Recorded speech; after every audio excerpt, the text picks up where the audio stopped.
Rex here. So this is my Schmidt & Bender PM2 5-25x56 Riflescope that I've had for quite a while. And this is one of the finest rifle scopes in the world. Still my favorite model for a number of reasons. This has broken for the second time. I've sent it back before, and as you can see, the stamp marks all over the box and the shipping marks. They got it back to me last time in short order. What happened last time was during some pretty cold weather, I was adjusting the magnification, and it was pretty stiff, but of course you want to adjust things, and I turned it when I shouldn't have turned it. It was too cold, and something completely came unglued in the erector assembly here in terms of the magnification group, and it just would go down like the field of view went from this, and when you'd zoom in, it would just turn into straw vision, like tight, like looking through a straw. And when you pan back, it wasn't operating properly, right? So I sent that back. They got it back to me pretty darn quick, like on the order, if I remember correctly, a couple weeks. So it was actually very good customer service. So before I send this back to be fixed again, I don't know if they're going to replace it or if they're going to fix it. Last time they did fix it. There's not a lot of marks on this scope. I've been very nice to it. I've used tape to protect it before, like athlete's wrap or whatever, that you would wrap stuff in to kind of cushion it. Because you baby an optic like this, I've never tried to torture test this optic. But nonetheless, through normal use, I did get it to break that first time. What happened this time, I was producing that video review of the Schmidt & Bender and a couple other optics. And this was on my ShyTac. And I have two PM2s. I have this model and I have a different model. The one that was on my ShyTac, which has been perfectly zeroed, all the bugs worked out of it. We had it confirmed perfectly from 1,000 to 3,000 meters when we did the RX 3000 class in Rotan, Texas at Hawks Double Mountain Ranch. We went through a meticulous process to get these tuned in to reality, because at those distances, you have to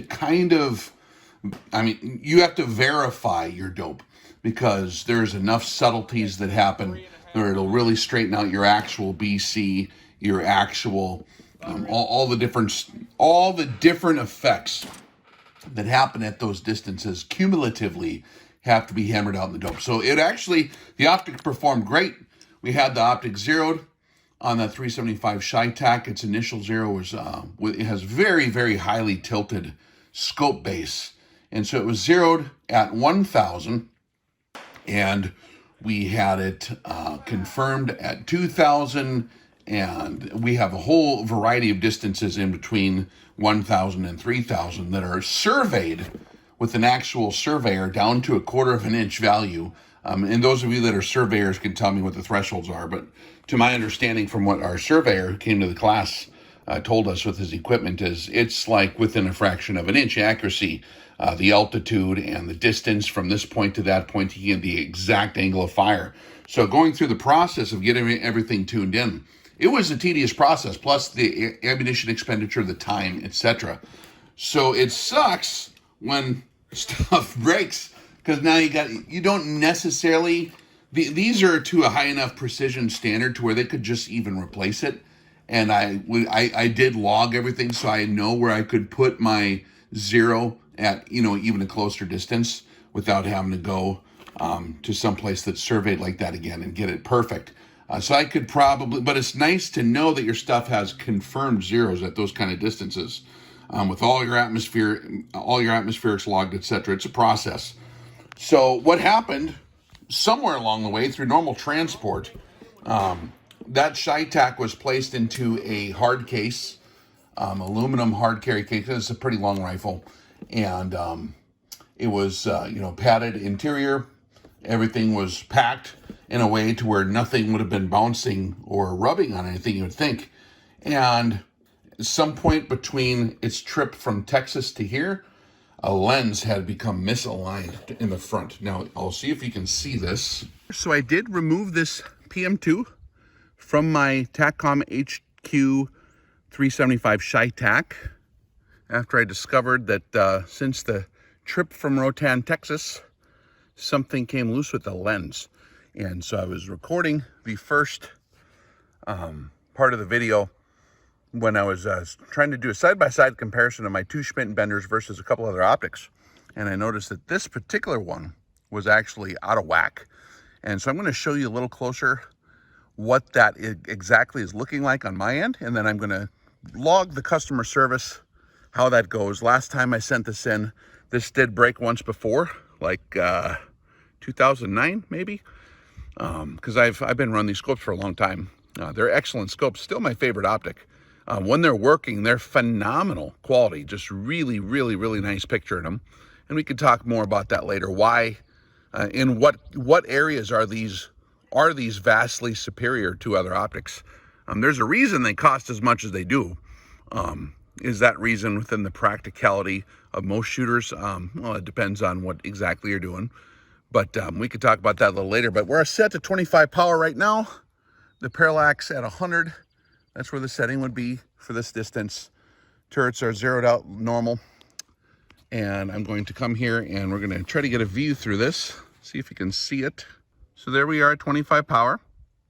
And as you can see, man, it's not clear. Very blurry. The sun is at about 10 o'clock, slightly in front of me, about 15 degrees. And we have a cloudy, here's the sky here. So it's not quite ambient lighting, but decent lighting. We don't have any lens glare per se. The sun's kind of overhead. But it's a blurry image. And when I'm looking through it, I can definitely see it on my end a lot easier. Now, when you look through the front of the optic, there it is. That's kind of, now it's hard to get the phone to focus on it. But you see, that is the edge of a lens that should be against the edge of the tube. And so that's what's in the way. One of the lenses is loose. And so that's in the way of my view. Now, is it totally obstructing my view? Well, there's a lot of lenses in these optics, so I can still see through it, kind of, right? And it depends on exactly what I'm doing. But looking through the edge of one of these lenses in the stack is what's throwing off the clarity, okay? So that's what I am observing with this Schmidt. And it was really bad during different lighting when I couldn't see hardly through it at all. Give me a second. But looking at it again here at 25 power, that should be crystal clear. You should be able to count all the bullet holes on that cardboard. You can see a fly's antenna when it lands on that target. With the Schmidt bender that's operating properly, it is just really, really out of whack. So it's very blurry. I'm sure they'll fix it, but I just did want to log what was going on. Some of you had some questions about that. Rex, did it really break? How bad did it break? What exactly happened? From what I can tell is the lens popped loose during normal transport somewhere between Rotan, Texas and back home to North Dakota here. It was in a hard case, in a padded hard case. I don't remember crashing the car. It was not transported on an airplane since then. I have flown with these optics before on planes. Sometimes that can mess with the seals because of the reduced atmosphere in a cargo compartment or, rough handling. But like this was babied on its way back from Rotan, Texas, from Hawk Stubble Mountain Ranch back to here, and kind of bummed to see she's out of whack I didn't even get a chance to, to use it really that much since I got it tuned in. So now it's not the objective lens up front, but something behind the objective lens came sideways, and you can see the edge. See those marks? Okay. That's where it was maybe glued with adhesive or whatever they used to seal that in there. But that lens did pop loose.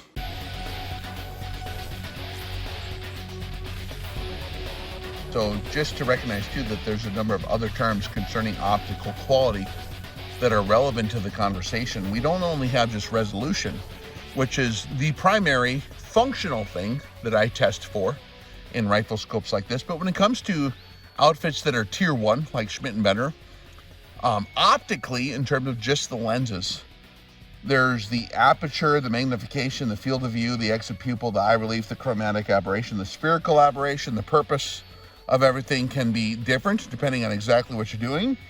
For high quality scope lenses, there are some key factors that are closely measured as well. You have the surface accuracy or the wavefront error, which is like the precision, if you look at lenses and mirrors, surfaces, they're measured in fractions of a wavelength of light. And so like lower error equals sharper, more accurate images. There's ways to summarize that, of course, in the resolution terms, but you also have lens alignment and collimation, which can be measured on some of these optics. The optical coatings will have a huge effect on exactly how stuff is measured in terms of uniformity, thickness, performance. Like there's anti-reflective coatings, phase correction coatings, and prisms. Like if you're looking at binoculars, and all sorts of different protective coatings that will adjust how the light transmission is maximized in different lighting conditions. So when you get into tier 1 optics like the Schmidt, a lot of the money that you're paying for extra goes towards some of those details that are on the fringes of the performance range. You also have like chromatic aberration control, what kind of exact lenses are using. We talked before about ED, extra low dispersion glass or fluorite glass or apochromatically corrected glass, where you have the color rendition. It has nothing to do with color, but the sharpness of the image. And your eyeball, by the way, too, will absolutely recognize the difference between something that's not like perfectly naturally reconstructed in front of your eyeball and the light that's collimated in the exit pupil. You will have a strain on your eyeball by looking through an optic that is not perfectly or more accurately representing the image downrange. And so high-end optics are easier on the eyes. And for snipers or professionals that are looking through their optics all day, that's one reason why some of these other things that are harder to quantify, they're more difficult to execute, and it costs a lot more money to execute those things. But when they are executed properly, they gain a reputation. It's not really quantifiable. It's more qualified by experience of shooters, but that's something to consider as well. So you have chromatic aberration control, you have resolution and contrast, or MTF, like modulation transfer function tests how well the lens maintains your contrast at fine detail levels. So a lot of guys will just pick up rifle scopes in the store and look across the sporting goods store and look at the Windex bottles on the other side of the room and determine, man, that looks really good. Well, that's a qualitative assessment. It's a resolution contrast thing. Sometimes your brain interprets an image to, like, how clear is it? What's the contrast? These things are all perceptually analyzed. They're hard to quantify. But when it comes to using glass for a long time, that's where your tier 1 scopes will outperform. Now, in terms of actually using the scope for the task at hand, for shooting, for accomplishing the job, for seeing the resolution in detail, I test for that primarily because that's the 99% use of most people that are shooting with rifles. Now, professionals, a lot of times, particularly in military circumstances, their 90% use or 99% use is looking through the optic, scanning an area, looking for targets, trying to find, different things in the scope. They actually use it as an observation device, believe it or not. Whatever the safety guys want to say, that's just kind of the practice in the military. And so some of those things that contribute to a more natural view of the environment optically will be easier on the eyes. There's also stray light and internal reflection control. Another thing guys talk about too is edge-to-edge sharpness. That's more of a camera thing. So a lot of expectations for the rifle or the rifle scope market are imported from like camera specifications. So if you're reviewing cameras or telescopes, that's different than the use and function of a rifle scope. So edge-to-edge sharpness for a shooter is going to have a different amount of weight on it than a camera operator. However, outfits like Schmidt and Bender here, they're going to excel in that edge-to-edge sharpness. So you can test for it, but the gravity of the function is less than, for example, resolution, which is what I primarily report because it's quantifiable as well. So if you look at the difference between the terms resolution and clarity, okay, and I realize there's a little bit of gap in my communication in terms of educating the public on optical terms. People are saying, Rex, you said that this scope is better than the other scope. I did not say that. If you listened, I'm saying this scope has higher resolution. Optical resolution is the term. Optical resolution is a quantitative measurement. The definition of resolution is like the ability of a lens or whatever optical system you're using to distinguish fine detail, or how small you can see, how closely you can see stuff that's spaced apart. Like you have 2 points that can be seen as separate. That's resolution, just like on a TV screen, resolution. It's a quantifiable number. That's why I use it. It's measured in typically lines per millimeter or cycles per millimeter. That's the numbers I report. Or also, that's what the Air Force uses, by the way, to zero in satellites and spy planes and sighting systems for jets and drones. When I was a kid, we would have to go out. I was in an auxiliary of the Air Force as a little kid, and we had to go out and paint the runway for the 1951 T-21 target test on the tarmac with white paint so that airplanes could fly over with their optical instruments and actually calibrate them and measure their, like, if they're functional or not. So that's the most quantitative standard I can use for testing is the resolution. However, optical clarity, you're saying this is more clear than the Schmidt and Bender. I didn't say it's more clear. I said the resolution is better. That's how sharp I can see. Clarity is a much broader and more subjective term that includes resolution, but it also includes contrast and like what the camera guys consider color, fidelity, edge sharpness, freedom from distortion, haze, internal reflections, all that kind of stuff. So it's not usually measured with like a single number. It's usually judged by viewing the optical quality across various conditions. So think of it as clarity is a different term. How clean and bright and easy is it to look at the image? That's where Schmidt and Bender, you get behind the Schmidt and Bender, you absolutely notice the clarity is nice. It's easy to look through the image, it's just beautiful. But the actual resolution for how sharp you see is measurable. And so when I produce my results for shooters that are primarily using rifle scopes for shooting, okay, which is kind of what a rifle scope is supposed to do, I report resolution. Now, if you're going to be a sniper in the field and look through it for 18 hours a day, now clarity becomes a factor because you want it to be easy on your eyeballs, and your brain has to interpret all those images and adjust them to how your brain wants to receive images. And so that's where these tier 1 scopes, you pay a lot of money to get clarity, which is really, you can't put a number on it. That's a seems like kind of story. Just because it seems like it's better, I can't give you a number. The thing that I can quantify is the resolution. What's the actual angular discernment of this thing being able to see in its optical system the fine detail in terms of arcseconds? Like if you're measuring telescopes, sometimes, it's used in U.S. Air Force resolution test charts. The military likes to give numbers to things because numbers, you can then compare and contrast one tool to the other. And that, of course, is the function of my reviews, is how does this tool compare to another tool? And so I don't want to give you my opinion. I want to give you the quantifiable resolution, right?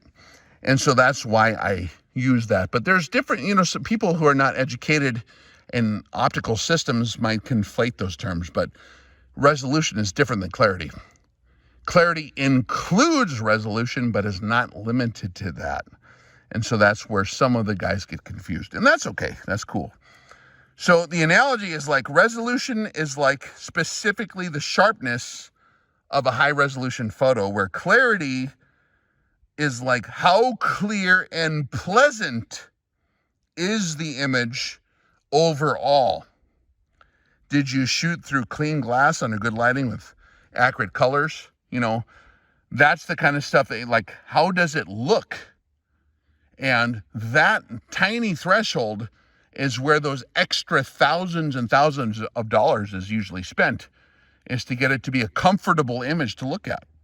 And that's why competitors and professional shooters, such as myself even, prefer tier 1 glass for professional shooting.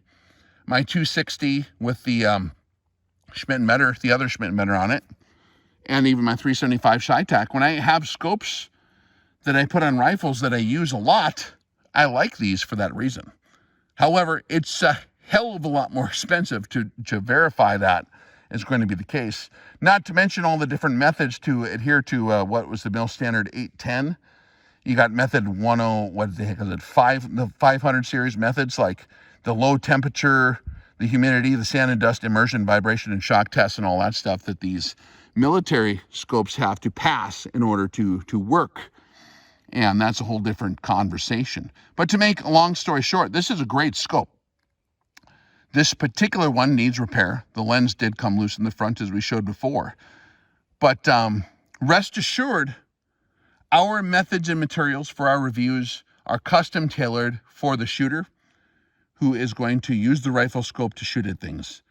Now, for professionals who are in observation, if you're a military sniper where 99.9% of your job is to just look through the scope and report things, this is where these higher dollar optics are a little easier on the eyes.